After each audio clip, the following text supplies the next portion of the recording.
Good evening, my friends. I want to begin tonight with something I have known for a very long time, something I have spent the better part of my life trying to place into the hands of ordinary people, not scholars, not the spiritually advanced, ordinary people with bills and disappointments and quiet private longings they have almost given up on, people exactly like the ones sitting with me in my study over the years, telling me their stories, asking me why the life they were meant for seems to keep arriving just out of reach. And what I want to tell you tonight is this: the life you long for was placed in you before you were born, not offered to you later as a reward, not dangled before you as something you must earn through years of proving yourself worthy. Placed, deposited into the deepest layer of your being before you took your first breath in this world. The way a seed carries within it the complete pattern of the tree, it will become before a single root has touched the soil. A specific desire, a specific calling, a specific, precise, personal vision of the life that was designed for you and no one else. And I want you to hear what I'm about to say very carefully, because if you truly let it in, if you allow it to travel past the surface of your mind and settle into the place where you actually live, it will change the way you understand every desire you have ever felt. That longing is not an accident. It is not wishful thinking. It is not vanity or ego or foolish dreaming. It is not a cruel picture of a life that was never meant for you. That desire you carry, the one you have perhaps learned to keep quiet about, the one you have been told is too large or too unlikely for someone in your position, the one that has stayed with you through every disappointment and every delay and every voice that told you to be more realistic. That desire is God speaking to you. It is infinite intelligence communicating through the only language that reaches deep enough to be heard, the language of longing, the language of persistent returning, will not be silenced desire. And the message it carries is not, someday this could be yours. The message is, this is already yours. It was placed in you before you were born. And your only work, the only work that has ever truly been required of you, is to understand what it means that it was placed in you at all. Let me show you what I have seen in my years of working with people. When most people feel desire, they respond to it as though it is a request. They are submitting to a distant authority. They feel the longing for abundance, for love, for health, for work that feels like it was made for them specifically. And they respond with reaching, with hoping, with a quiet, constant background feeling of not yet, not yet, not yet running underneath every prayer they pray and every visualization they attempt. And so they pray from lack. They affirm from absence. They visualize from longing. They do everything right on the surface and everything wrong underneath, and nothing moves, or something begins to shift and then stops. And they come to me and they say, I have tried everything. Why is it not working? And I tell them the same thing every time. You are not requesting something foreign. You are recognizing something native. Say that to yourself slowly. You are not requesting something foreign. You are recognizing something native. The desire was placed there first, before you're asking, before you're longing.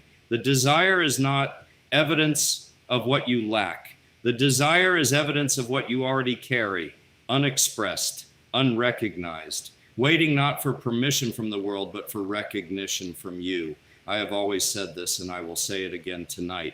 Your subconscious mind, that vast, tireless, infinitely intelligent part of you that beats your heart without being asked, that heals your body without being instructed, that governs 10,000 processes simultaneously while your conscious mind is busy with its worrying and its doubting and its endless rehearsal of everything that could go wrong. The subconscious mind already holds the complete pattern of your fulfilled desire. It was given to it before you were born. The abundance you long for is not somewhere outside you waiting to be found and carried back. The love you long for is not in another person who may or may not choose to give it to you. The health, the purpose, the meaningful life you have been reaching toward. None of it is outside you waiting to be earned or attracted from a distant source. It is in you. It has always been in you, in your subconscious, which is your connection to infinite intelligence, which knows no limitation, which has access to every resource, which has been waiting patiently, faithfully, without ever growing tired, for you to give it the one signal it needs to begin expressing what it has been holding for you all along.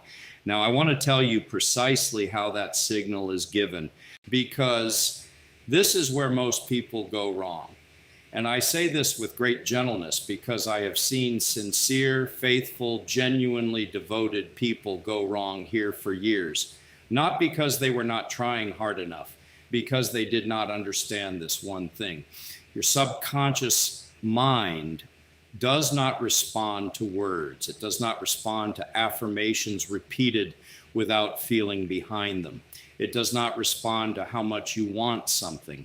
It does not respond to effort or to sincerity or to the number of times you have asked. It responds to feeling. Specifically, it responds to the feeling of already having.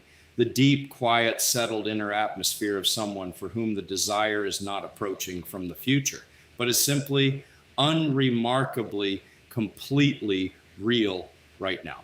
Think of it this way. Your subconscious is not listening to what you say. It is reading what you feel. At every moment of every day, it is receiving the signal of your dominant inner atmosphere. And whatever that signal is, whatever you genuinely feel to be true about yourself and your life at the deepest level, your subconscious accepts without question as its instruction. And it organizes your entire experience, every thought that rises, every opportunity that becomes visible to you, every word that comes out of your mouth, every room you walk into, to match that instruction with perfect faithfulness. This is why I have seen people affirm I am wealthy 1,000 times while feeling poor and see nothing change. The words traveled in one direction, the feeling traveled in another, and the subconscious follows the feeling, always, without a single exception. So the question I want you to sit with tonight is not what are you saying? The question is what are you feeling, not what do you want? What do you, in the honest, unperformed interior of your being, actually feel to be true about yourself right now? Because that feeling is your instruction to the most powerful creative force available to any human being on this earth. Let me tell you about a woman who came to see me many years ago. She had been unwell for a long time, not dramatically, not in a way that stopped her life entirely, but a persistent, wearing daily kind of unwellness that had become so familiar she had begun to think of it as simply who she was, a sick person, a person whose body could not be trusted. She had prayed, she had seen doctors, she had done everything available to her, and she came to me tired. Not desperate, just tired in the way a person gets tired when they have been carrying something heavy for so long they have forgotten what it felt like not to carry it. I asked her one question. I said, when you imagine waking up tomorrow morning and your body is simply well, not dramatically healed, not miraculously transformed, simply well the way a healthy person's body is well without thinking about it, what does that feel like? She thought about it for a long moment. Then she said, ordinary, like nothing, like I am just a person who woke up. I said, that is exactly right. That ordinary feeling, that nothing feeling, that just a person who woke up feeling, that is what I want you to carry into sleep tonight. Not a prayer for healing, not a visualization of recovery beginning. The feeling of a body that is simply boringly, unremarkably well. A Tuesday morning body. A body that requires no special attention because there's nothing wrong with it. She practiced this every night before sleep for 3 weeks without fanfare, without monitoring, without checking for signs. At the end of 3 weeks, she came back and she said something I've never forgotten. Said, I cannot tell you exactly when it changed. I just noticed one morning that I had not thought about being sick in several days, and then I realized I felt well, not better, Well, like I had simply become a different person without noticing the transition.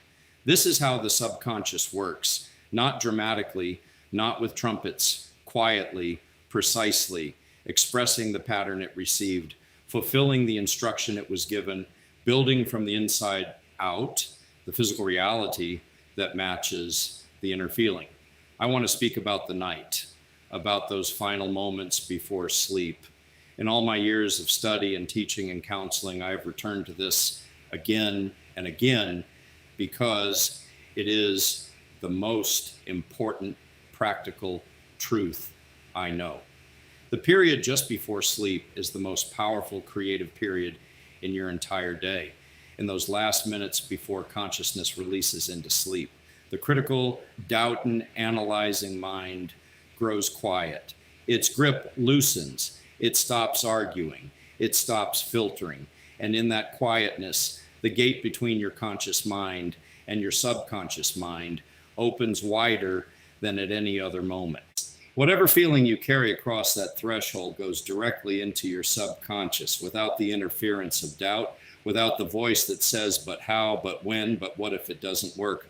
Directly in, accepted without argument as fact, received as instruction, and acted upon all night while you rest, while you have released your grip on outcomes, while you are no longer trying to manage the how. I have given this instruction to more people than I can count, and I give it to you now. Tonight before you sleep, choose the desire that was placed in you, the one that has stayed, the one that persists, the one that has survived every disappointment and every delay.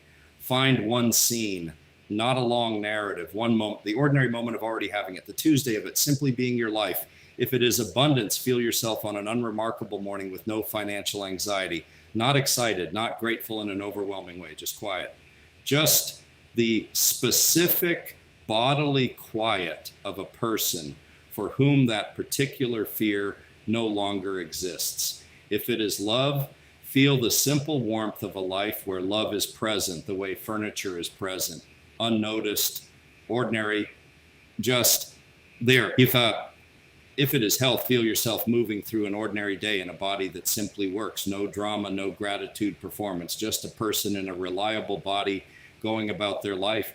Enter that moment. Let it be real, even briefly, even for 30 seconds of genuine feeling. One moment of truly inhabiting the fulfilled state is worth more than hours of reaching toward it from the outside.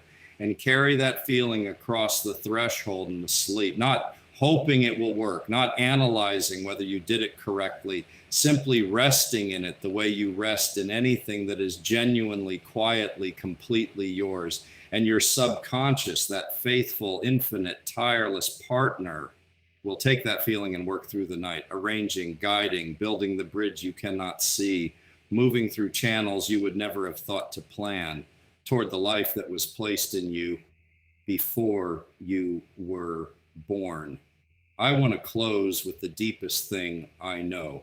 There is a reason your particular desire feels like yours. There is a reason it has stayed through everything, through the years of waiting, through all the evidence the world has offered against it, through every voice, including sometimes your own, that suggested you should accept less. Desire of that quality, desire with that kind of staying power, does not come from the surface of a person. It does not come from ego or comparison or casual wanting. It comes from the deepest layer of what you are. And the deepest layer of what you are was not assembled carelessly. Infinite intelligence, which makes no mistakes, placed nothing in you without purpose. The desire and the capacity to fulfill it were given together to the same person at the same moment before that person took their first breath. You are not reaching for something that belongs to someone else. You are recognizing something that was placed in you before the world had any opinion about the matter. The only thing standing between you and the expression of that life is this, the feeling of already having it. Not more effort, not more worthiness, not more time. The feeling the quiet, settled, ordinary feeling of someone who simply already has what is already theirs. Dare to feel it tonight. Feel it as though it was given to you before you were born, because it was. Feel it as though it is already fully formed in the subconscious that beats your heart, because it is. Feel it as though nothing more is required of you than to open your hand and receive what was placed there first. And let your subconscious, that faithful partner that has been holding your calling since before your first breath, receive the signal it has been waiting for, and show you quietly and precisely and with a faithfulness that never fails how right that feeling was all along.